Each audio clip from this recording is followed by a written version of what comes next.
All right, there's a lot of hype for Eli Drinkwitz and the Missouri Tigers heading into 2024 following the best season he's had at Missouri last year and the best season overall Missouri's had since, I think, 2015 or 2016. It's been a while. They had a really good season, 10-2 in the regular season, 11-2 after a bowl win over Ohio State.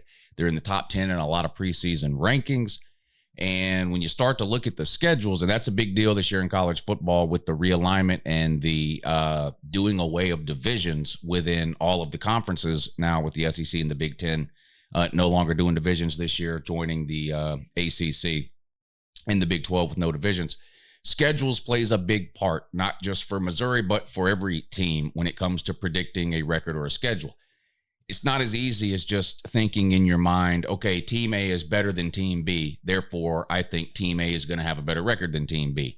The schedules, even within the same conference, can be drastically different. A lot have been made as an example of Florida's schedule this year. They've got a brutal schedule. They're particularly the last 5 games of the season. They play 5 teams in a row that are ranked in everybody's top 15. Other teams, the schedule is a little more forgiving, I guess we'll say. And for Missouri, that is the case.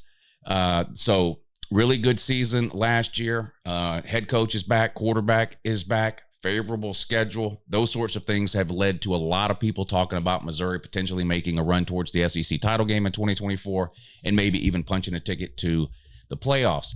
I have some serious questions and concerns about Missouri and their ability to do that, and we'll get into some of those in this video. But good morning, it's Uncle Lou here. That's right. It is me, Uncle Lou, live on LouTube for you. Thanks for watching. I really appreciate it. Also, in addition to that as well, make sure you subscribe to the channel if you're not already. I post these pointless, barely watchable college football videos almost every single day of the year.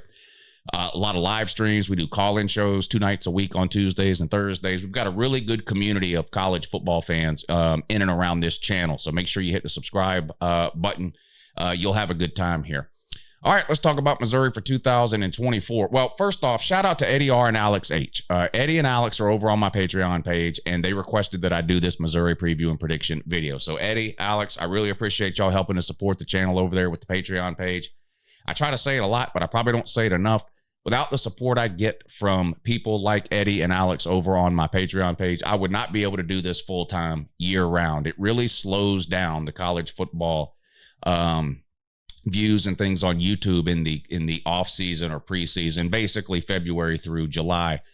So without people like Eddie and Alex helping to support the show over on the Patreon page, I probably wouldn't be able to do this full time. So Eddie, Alex, thank you. I hope y'all enjoyed this Missouri preview and prediction video. If you are a member over on my Patreon page, make sure you go over there soon and let me know what team you want to see me do a preview and prediction for. I made the post about 3 weeks ago, and the list of teams is getting really, really long. We're about 6 weeks away from the start of the college football season. So I'm going to continue to pump these videos out, as many as I can between now and the start of the season. And I hope to be able to get through the entire list of teams. But if you haven't yet, let me know over on the Patreon page what team you want me to do a prediction for.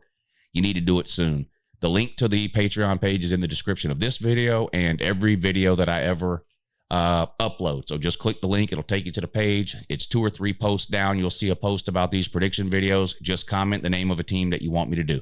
Every day when I sit down and get ready to do one of these prediction videos, that's where I go, the Patreon page. And I scroll through the list and I pick one out. Missouri drew the short straw today. I guess if you're not on the Uncle Lou Patreon page, now's a great time to join up. The start of the college football season is just around the corner, and I stream basically all day, every Saturday during the college football season on Patreon, and we have a really good time during those game streams. So click the link in the description of the Patreon page. Check it out. I hope you'll consider joining up and helping to support the show. All right, here we go. Missouri for 2024. Eli Drinkwitz is back for his 5th year, all right? And I'm going to spend a little bit of time talking about him and his 5 years at Missouri because this is part of my concern that I have for Missouri heading into next season.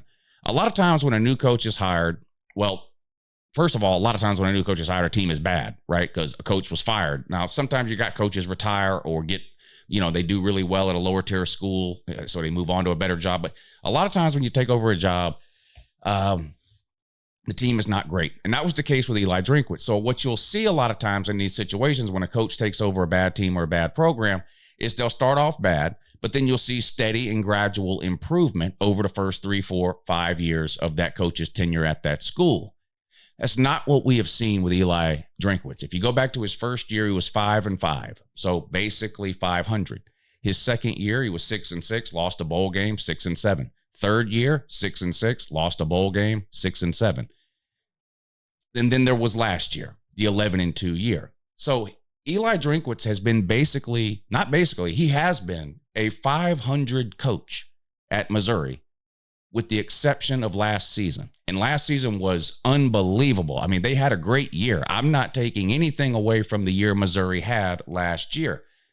But when you start to sit down and preview and try to predict for, the next season, which is what we're doing with this series of videos, these are things that you have to consider. We have seen a lot of teams have a pop year and then kind of regress back to where they were. I'm not saying that will happen to Missouri, but I am more confident, I think, in a team that shows steady progression. Think of like a Florida State, right? Obviously, they had a great year last year. They went 12-0 in the regular season, won the ACC 13-0 before losing in their bowl game. But if you look at Mike Norvell's tenure at Florida State, it's a gradual progression up. Eli's been flatlined, 500, 500, 500, 500, boom, 11-2. I question whether or not that is something that can continue at Missouri, or are we going to regress back to the 500, or what's probably the most likely, somewhere in the middle. Again, I'm not saying that this means Missouri can't be good this year. These are just some of the things I look at and consider when I sit down to do a preview or a prediction video, right? You kind of contrast this to, say, maybe in Ohio State. They win 10, 11 games every single year. You get ready to do a preview and prediction of Ohio State, you're going to sound kind of silly if you come on and predict them to go 6-6. I mean, you have to kind of look at what a team has done under a coach overall, not taking anything away from what they did last year. Best team since 2014 for Missouri. So a hell of a job last year by Drinkwitz. Let's take a look at their offense and their defense. What'd they lose? What's coming back? What portal pieces did they bring in? That kind of thing. And what kind of a team might they look like on the field in 2024? All right, on offense, they get the quarterback back, and that's obviously a big benefit. Brady Cook had a pretty good year last year, led Missouri to a top 30 scoring offense. So not up there with the Georgias and the Oklahomas and some of the teams in the top 5, top 10 scoring 40-plus points a game, but a really good offensive year, top 30 in scoring offense. He threw for 3,300 yards. Again, not going to win you a Heisman. Your Heisman winners are throwing, total yards, 4,000 to 5,000 yards, but 3,300, but that's good. I mean, that's not something you look at and go, man, he didn't play well or whatever. 3,300 yards is pretty good. He's back, so that's obviously great. Now, the backup quarterback situation at Missouri, which hopefully, look, as a college football fan, we don't ever want to see anybody get hurt or anybody get injured. I don't want to see Brady Cook get hurt or get injured, or any other player for that matter. But the reality is, we've been watching football a long time. We know injuries can and will happen. If anything happens to Brady Cook, Missouri could be in trouble. Their backup quarterback situation is not good. They've got some injuries there. They had some issues in the spring.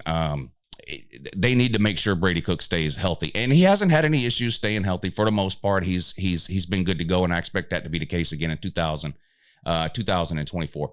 Wide receivers, well, everyone talks about Luther Burden, and he is really good. There's no question. He's a first-round talent. He had 1,200 yards last year. He's one of the best players to ever come through Missouri, probably. But they returned all three. They returned their top 3 receivers from last year. Theo Weiss, is that the other one's name? Anyway, they return all 3. And all 3 are really, really good. It's not like you just have to worry about Luther Burden. Now, obviously, for every defensive coordinator, he's going to be a priority, because he's a game-changing type of wide receiver. He can win a game for you. The circus catches, the speed, the ability to jump, all of that stuff. He gives you everything you want in a wide receiver. He's unbelievable. But the other guys can hurt you too. You can't just focus all of your attention on Luther Burden. He may be your primary. He may be what you're playing for primarily, but you better be aware of those other guys too. Can hurt you there too. They got a really good group of wide receivers. Running back is where I think they're going to take an obvious step back here in 2024. Now, last year they brought a transfer in, and it ended up being a home run. It kind of reminds me of Michigan State when they brought Kenneth Walker in, if you remember that from 3 or 4 years ago now. Michigan State was kind of just a nothing team, honestly. And then the next season, you kind of look up halfway through the year and they're winning 5 games, 6 games, 7, 8, 9, 10, ended up playing in a New Year's 6 game, I believe. And Kenneth Walker just had an unbelievable year. He goes off to the NFL, and then the following season, they're kind of right back to where they were. Again, not saying that means that will happen to Missouri, but the first part of that story has happened to Missouri. They brought Cody Schrader in from a Division II school. No one had ever heard of this guy. He came in, and not only was he a hell of a running back, he led the SEC in rushing last year. And the SEC, year in and year out, has some of the best running backs in college football. He was really, really good. And they don't have anybody on that roster that can replace him. Now, they're trying to find lightning in a bottle again. They went out and got 2 transfer running backs, one from App State, and the other one was from Georgia State. Marcus Carroll, is that he's the one from Georgia State, I believe, and then Nate Knoll, is that the guy's name from App? Anyway, 2 transfer running backs, one from Georgia State, one from App State, and they're going to be RB1 and RB2. I'd be willing to bet on it. Combined, can they give Missouri what Cody Schrader gave Missouri last year? That's going to be the question, because yes, they can throw the ball. Yes, Brady Cook is a great drop back passer. Now the offensive line is going to have to protect him. They did a good job of that last year. They're going to have to do it again. But they can't rely solely on the pass, not in the SEC. There are too many elite pass rushers in the SEC that if you rely too heavily on the pass, those defensive ends and outside linebackers can pin their ears back, and your quarterback will spend the majority of the game running for his life. He won't have time to get the ball to Luther Burden and that elite group of wide receivers. You need a consistent, reliable running game in order to open up that passing game for Brady Cook and those wide receivers. So we'll see. That'll be the plan. Can these 2 guys combine to give Missouri what Cody Schrader gave them last year? So Cody Schrader ended up with about 1,600 yards last year. Can each of these 2 guys get to the 700 to 800 range, right? Because combined, that would put you at the 1,600 that Schrader gave them last year. We'll see. The offensive line, 2 are gone. That means 3 return. So they returned 3 out of their 5 offensive linemen from last year. Again, an offensive line that paved the way for the leading rusher in the SEC and did a pretty good job of keeping Brady Cook on his feet for the most part, giving him time to find Luther Burden and those wide receivers. So I think Missouri's offense will be good again. I think it's fair to have some questions about the running game after losing somebody like Cody Schrader. Anybody that loses a 1,600-yard running back is going to be hard-pressed to replace that guy the following year. Even if you're talking about a team that recruits consistently in the top 5 or the top 10. And unfortunately for Missouri, that's not the case. Now, they have managed to pick up a 5-star here and there over the last couple of years, starting with Luther Burden. They picked another one up here recently. They've got one from the last cycle. So it's not that they recruit bad. They don't. But they don't have the depth of the upper-end team. So when you lose a guy like Cody Schrader, it becomes that much harder to replace him. Injuries is also a concern for everybody, but when you don't recruit at an elite level, chances are if you get an injury to a starter, whoever you're putting in there to take that starter's place, it will be a significant drop-off. So we'll see how that works out for Missouri this coming season. Over on the defense, this is where, if things are going to go wrong for Missouri this year, this is where I think they could possibly go wrong. They had a really good defense last year. There's no question about it, but they lost their defensive coordinator and a ton of talent off of last year's defensive team. 3 of their top 4 defensive tackles from last year are gone. Either graduation, NFL, or transfer. They're gone. DBs, they lose 3 defensive backs to the NFL, including Robinson. Was that his name? Probably the best one they had. Now, I mentioned the 5-star they brought in this year. He's got a weird last name. Nwaneri? Is that his name? I'm sure I'm saying that wrong. He'll probably have to play right away on that Missouri defense this year. Again, Missouri's not a team that consistently recruits a bunch of 4- and 5-star future NFL players. Not a knock on Missouri at all, but they're not in the top 5, top 10, top 20 of recruiting year in and year out. So when you do get a guy in like this Nwaneri in a year where you're losing 3 of your top 4 defensive tackles, defensive interior linemen from the year before, chances are that kid's going to play and play early, and I expect that to be the case for Nwaneri. Let's look at the overall returning production for Missouri from last year. This is a pretty good indication of how much of last year's version of a team is coming back for the following season. So overall, Missouri ranks 31st in the country in terms of returning production. So that's pretty good. It puts them in the top 20% or so of what we used to call Power 5 or not Power 5, FBS. So you got 134 teams in the FBS. They're ranked 31st out of those 134 teams. So they return a good bit of production. 79% of that is on the offensive side of the ball. Basically, the only production they lost from last year's team was Cody Schrader. The quarterback is back, and their top 3 wide receivers are back. So we talked about Cody Schrader, and yeah, it sucks to lose him, but you get almost the rest of that offensive production returning for another year in the system at Missouri. Defense, not such a sort of glass half full situation over there. They only returned 58% of their production from last year's defense. And of course, I mentioned they lose that defensive coordinator who really did miracles with the Missouri defense, considering the overall talent he had to work with. What does Vegas think about Missouri in 2024, their chances to win a bunch of games or win the SEC or potentially make and win the playoffs? Well, Vegas says they're a 9.5 win team. So Vegas is pretty high on Missouri.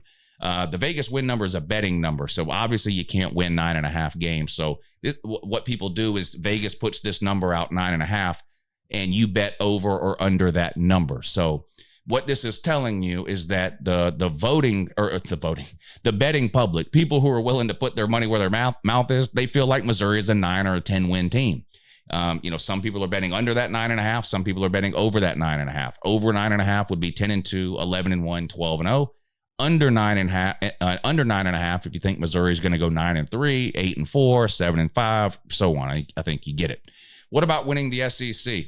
Well, this is where it gets a little tricky for Missouri. They've got the 7th best odds of winning the SEC.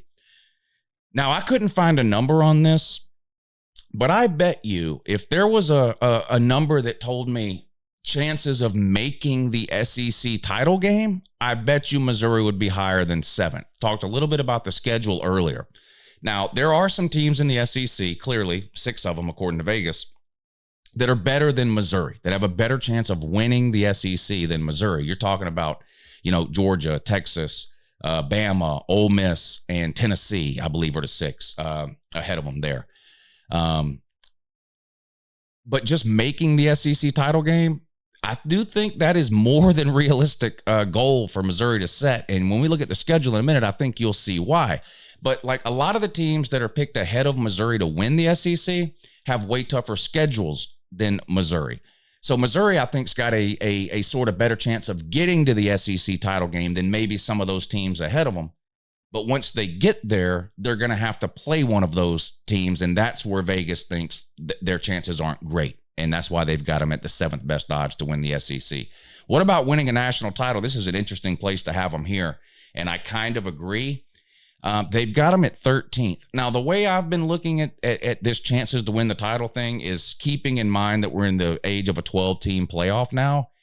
And 13th is kind of how I view Missouri in December. In other words, I think Missouri is going to be one of those teams at the end of the regular season, the end of November, beginning of December, that we're looking at, and they're at 9-3, they're at 10-2 maybe, and you're trying to decide, are they going to get into that 12-team playoff over, say, a similar 10-2 ACC team, or a similar 10-2 Big Ten team, or another 10-2 SEC team?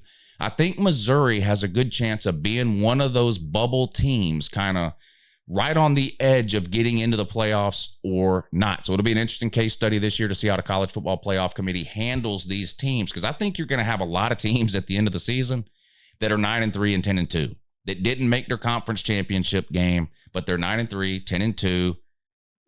They're ranked in the top 15 or 16, and there's going to be a lot of discussion and debate about which of those teams should get in. And I think Missouri is going to be right in the mix in that conversation, which again is not a slight on Missouri. I'm pretty sure if you ask any Missouri fan, give me a chance to make the playoffs at the end of the regular season, they would take it.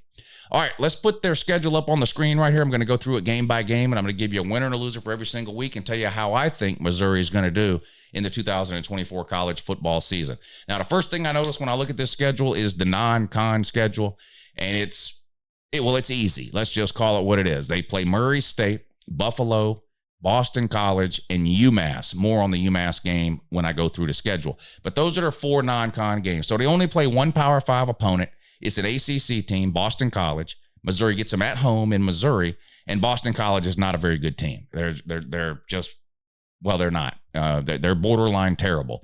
So this is a very manageable non-con schedule for Missouri. Again, more on that UMass game in a second. I have some thoughts on that. Now, as far as their conference schedule goes, or their schedule overall beyond the non-con opponents, I see two places on this schedule where Missouri has back-to-back road games. This is something I always look at when I look at a schedule. Road games in college football are difficult. Everyone knows that. Now, it doesn't mean you can't win a road game. You know, the best team in the country is going to beat the worst team in the country, even if they play at the worst team in the country most of the time, right? But it can be difficult to win on the road.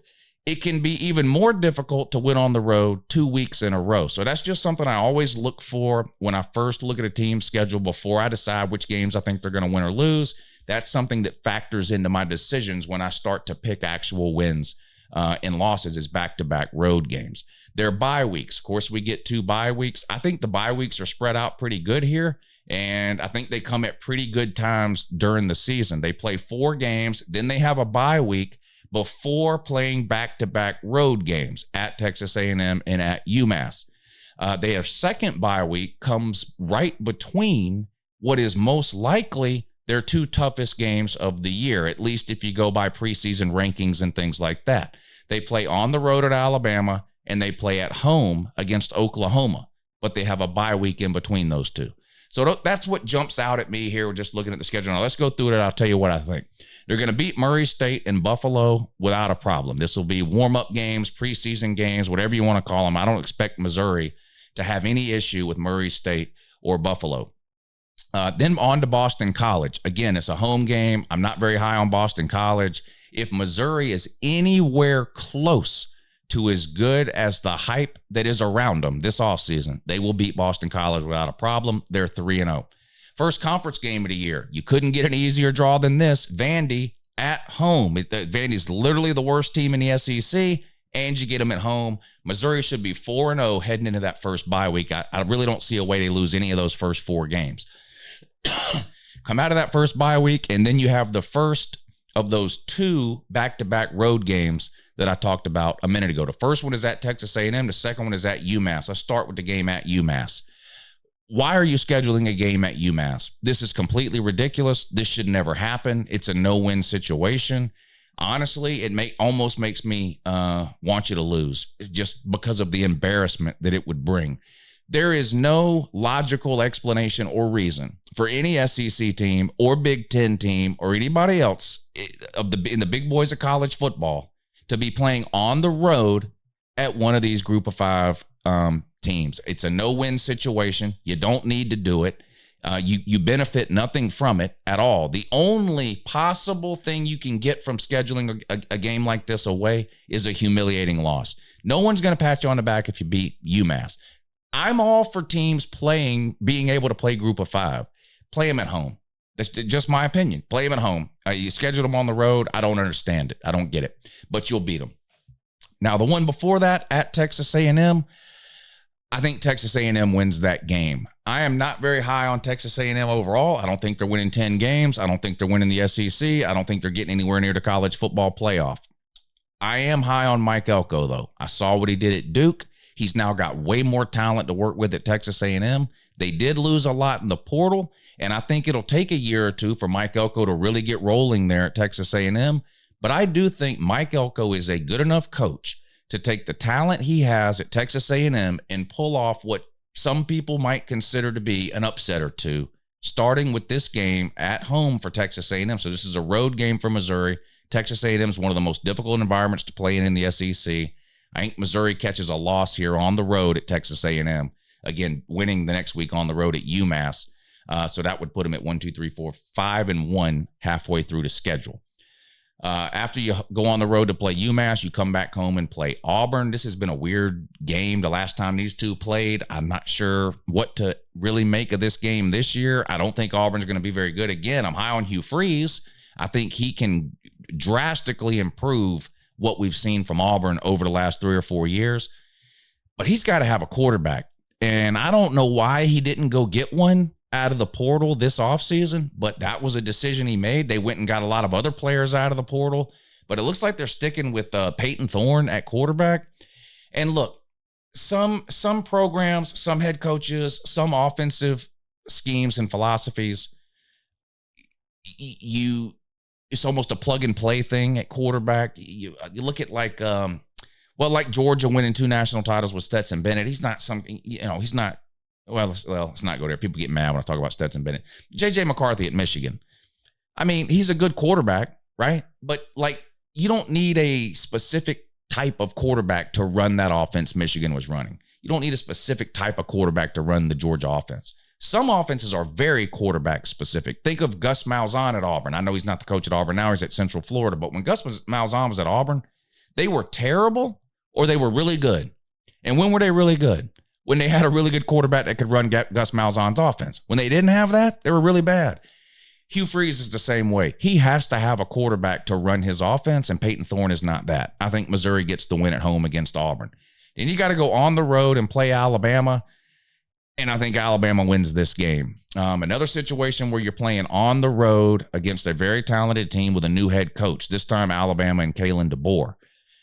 I just think Alabama is too good, too talented at home to lose this game to Missouri. Now, a lot of people will probably be pulling for Missouri in this game because it's still fun to watch Bama lose because their fans act like total idiots every time it happens. But I just don't see it happening in this case. I think Missouri takes their second loss of the year on the road at Alabama. With Alabama, to me, it's going to come, and I haven't done an Alabama video yet, so I'll talk a lot more about this when I do my Alabama prediction, but Jalen Milroe was not a good passer of the football last year. He wasn't. Notice I didn't say he wasn't a good quarterback. He wasn't a good thrower of the football. He was more Anthony Richardson than Tom Brady. Very athletic. He can run around. He had some highlight reel plays, no doubt, no question about it. And he made a handful of plays in a couple of big games when Bama needed it most. And that's great. It got Bama an SEC title and into the playoffs. But when it comes to throwing the ball, he's not Bryce Young. He's not Tua. He's not Mac Jones. He's not Jalen Hurts. He's none of that. He's not on the same planet as any of those people when it comes to throwing the ball, at least not last year. In comes Kalen DeBoer. Look what he did with Michael Penix. How much of a difference is Kalen DeBoer going to make on Jalen Milroe's ability to throw the ball, to play the position of quarterback? We know he's one of the best athletes in the country. We know he can run around. We know he can throw the ball 100 yards. Can he progress and hit his third read on a 18-yard out route into a tight window? Never seen him do it. Don't know. That'll be what I'm watching for Alabama. But they're going to be a run-heavy team this year, I think. They've got 3 of the best running backs in the SEC and an enormous offensive line. And Jalen Milroe can run the ball. You got to play him there. I think Bama wears you down and wins this one. That's your second loss. Then you get another bye week. Comes at a good time because right in between this Alabama and Oklahoma game, again, Oklahoma, a team I've already done this video for. So if you've seen my Oklahoma video, you know where I'm headed here. I think you beat Oklahoma at home. This isn't a throwback Big 12 game here. Oklahoma new to the SEC. This would be a huge win for Missouri. Missouri would, I'm pretty confident that if I were to ask Missouri fans, all right, you play Alabama and Oklahoma and you can only beat one of them. Who do you want to beat? Most fans of other teams, I think, would say, give me the win over Alabama. I think Missouri fans would actually, given the choice, would rather beat Oklahoma and lose to Bama than the other way around.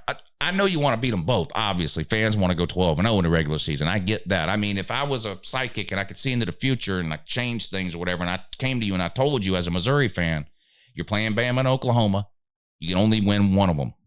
I'm pretty sure the majority of them would be happy with a loss to Bama and a win at Oklahoma.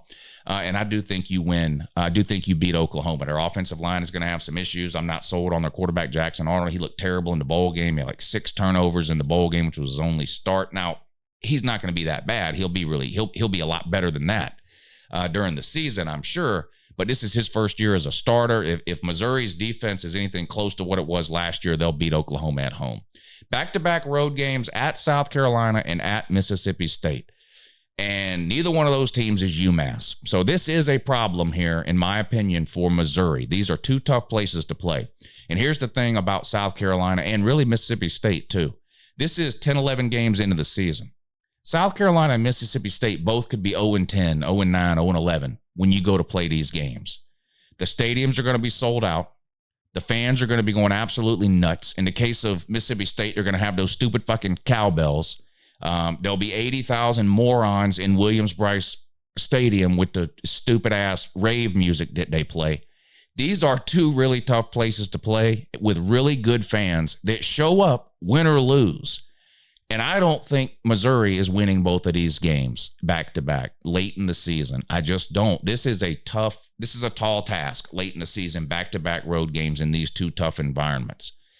Neither one of these teams is going to be great.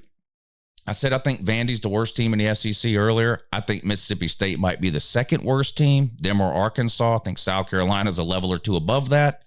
So I've got you losing. You're going to get a big win. I think that Oklahoma game is going to be emotional for Missouri too. It's a throwback to the Big 12 days. I think it'll be a game that a lot of people talk about the week leading up to it. Missouri's going to get what I think will be a big win at home.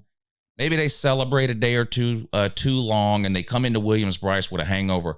This spot for South Carolina right here reminds me of a couple of years ago when they hosted Tennessee at around this same point in the season. Tennessee was red hot.